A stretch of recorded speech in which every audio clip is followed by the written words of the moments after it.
Kemenger bolo tağanın gençleri gayra жаңырат. Ankenin arı bir sözü Bokeng'din ak kalpak eldi darılap. Arnamısqa Kırgız'dı çakırıp durgan arı bak. Görse bürküttürdün kanatın yedin üçün kağılar. Bokeng'din sözün ukkandın Jüröktörün ayıgat. Bokeng'din sözün ara kaçan ak kalpak elge dem bulur. Ынтымаққа Kırgız'ды çakırgan Talas Turbayba. Atağın adam elinен uğulgan Talas Turbayba. Anam bolot çerde baldarına mamintip tuğulgan Talas Turbayba.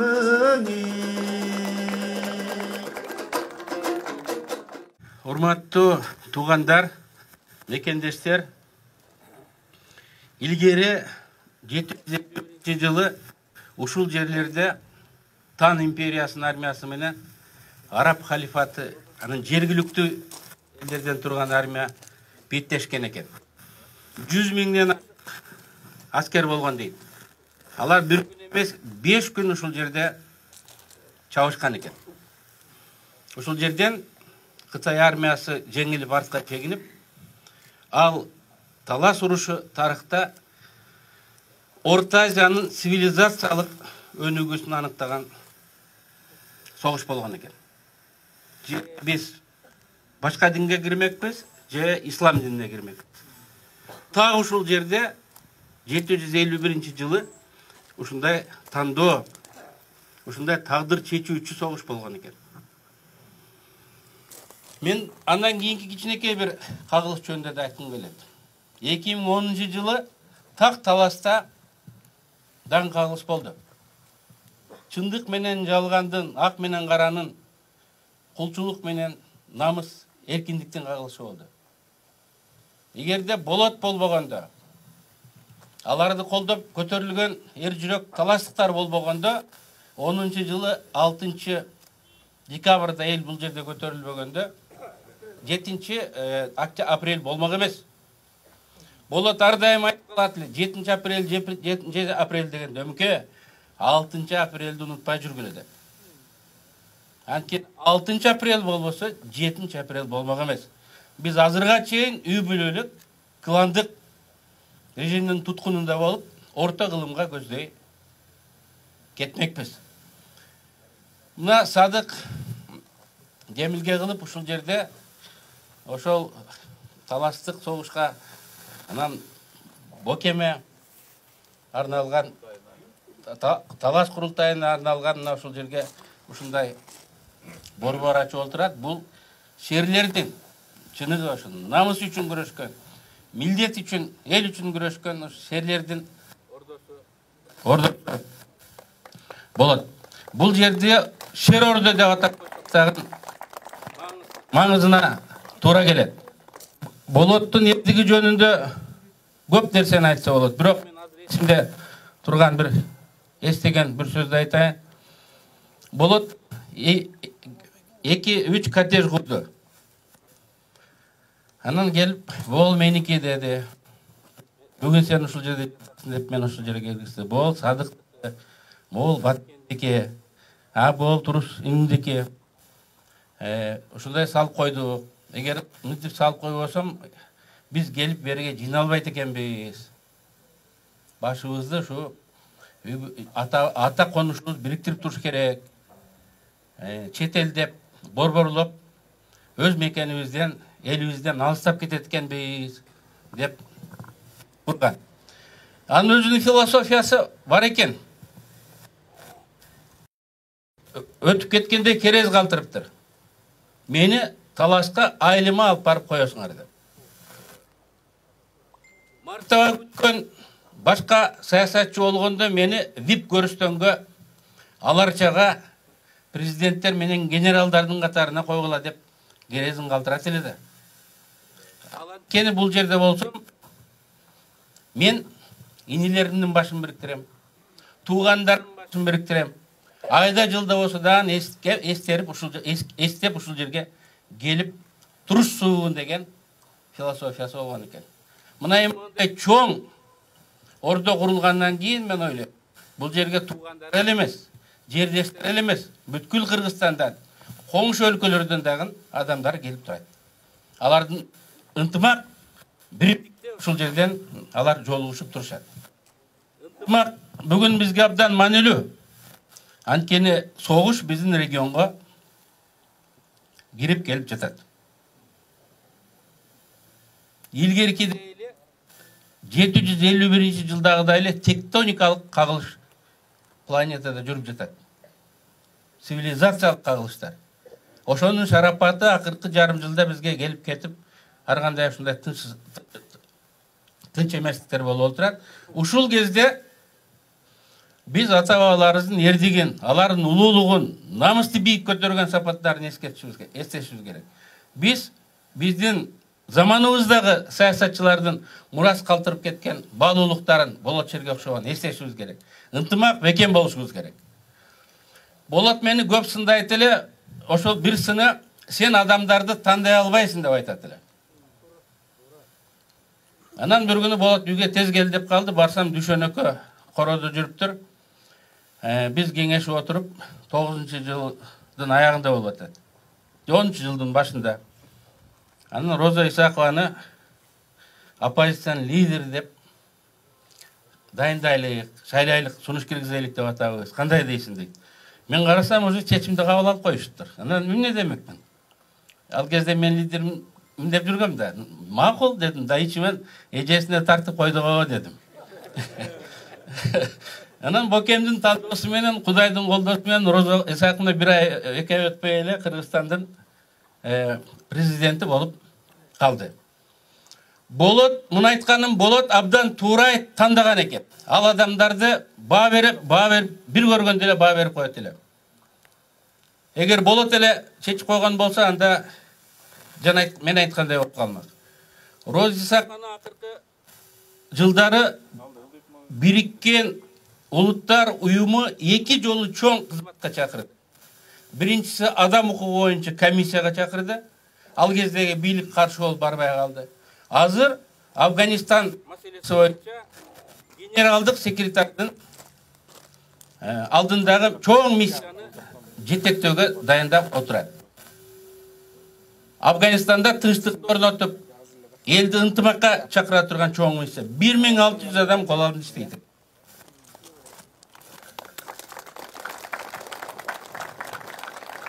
Мен ойлойм, Болот Роза эженин ийгиликтерине бүгүн көп болуп, алда кубана отурса керек. Анткени бул сыймык да, улуттук сыймык.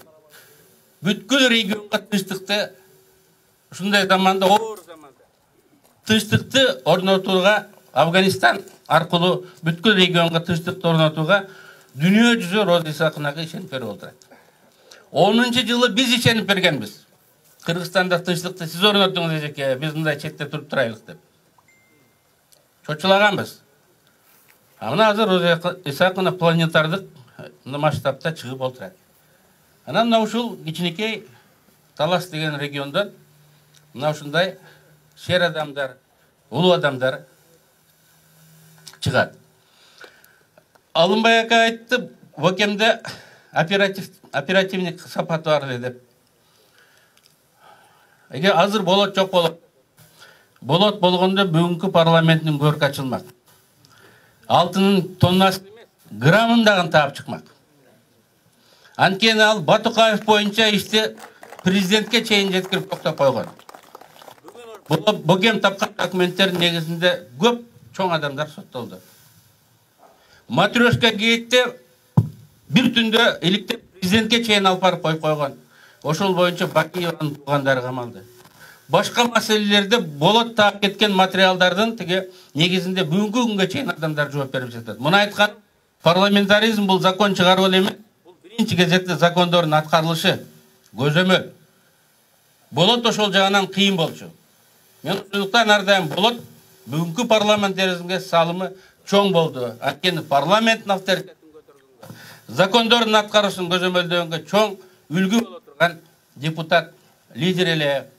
Бүгүнкү парламентке мына Болоттой депутат, эл өкүлү тилекке каршы жетишпей жетишпей турат. Болоттун иши токтобойт. Кыргызда айтат, өзүң өлсөң атаң, атаң өлсө да атаңды көргөн адам өлбөсүн деп. Бокемди билген адамдар абдан көп. Аны менен сыймыктанган, суктанган адамдар көп. Анын ишин улантсак деген адамдар көп. Болоттун иши кандай эле? Эмне деген иш? Мамлекетти юридикалык жактан негиздейт экен, экономика жактан негиздейт экен. Бирок бул эң негизги фундамент эмес экен. Чыныгы фундамент бул элдин духу, элдин руху, тарыхы, маданияты. Кыргыздар кыргыз болгонуна сыймыктана билиш керек. Ата бабасы менен сыймыктана билиш керек. Маданияты менен сыймыктана билиш керек. Кыргызстандын руханий фундаментин калыптандырганга болоттун салымы абдан чоң. 2000 жылы жаңы депутат болуп комитеттин төрагасы болгондо улуттук оюндар боюнча мыйзамды лоббировать этип, мыйзам чыгаруу жыйынына келип жүрүп өткөргөн. Мен ошондо таанышкам. Жана Росакын айткандай, Көкбөрү ассоциациясын түзүп, Көкбөрүнү бүгүнкү заманбап, бүгүнкү масштабтуу деңгээлге көтөрө алды. Бул кыргыздын намысын көтөргөн, духун көтөргөн, элди бириктирген оюн болуп бүгүн эл аралык аренага чыгып олтурат. Эми бул теманы айтканда мен болоттун өзүнө эле эмес, башка Шерниязовдор жөнүндө дагы айтып койгонум оң. Садык өчүп бара жаткан кыргыз керемети кинону кайрадан жандандырып, жаңы деңгээлге көтөрдү. Кыргыздын руху, маданиятын көтөрүп, айтыш деген биздин керемет ата-бабадан калган мурасыбызды эл аралык деңгээлге көтөрдү. Кыргыз дегенде мурун калпак, алато, манас, комуз деп түшүнсөк, азыр айтыш десең да кыргыз түшүнөбүз. Көкбөрү десе дагы кыргызды түшүнөбүз. Баткен манасты колдоп, манасчыларды колдоп, алда көтөрүп жүрөт. Эң негизгиси дурус айылдагы. Барын башын бириктирип, ата коломтун өчүрбөстөн мына ушул жерде кармап жүрөт. Мына ушундай азамат жигиттер Кыргызстандын руханий фундаментин түзгөнгө салым кошуп жатат. Гуля менен Болот тарбайлаган балдар мына ушул жолдо кетип атат. Асел деген Бокемдин кызы эл аралык деңгээлде Орто Азия, Кыргызстандын эле эмес, Орто Азиясын искусствосун, киносун көтөрүп, Кыргызстанды дагы таанытып жаңырсылап жүрөт. Демек, Бокемдин баштаган ишин уланта турган адамдар бар. Демек, Бокем баштаган иштин маанизы бар. Ал Кыргызга керек. И баары ошол ишти улантабыз. Демек, Болот өлгөн жок. Ал битти арабызда.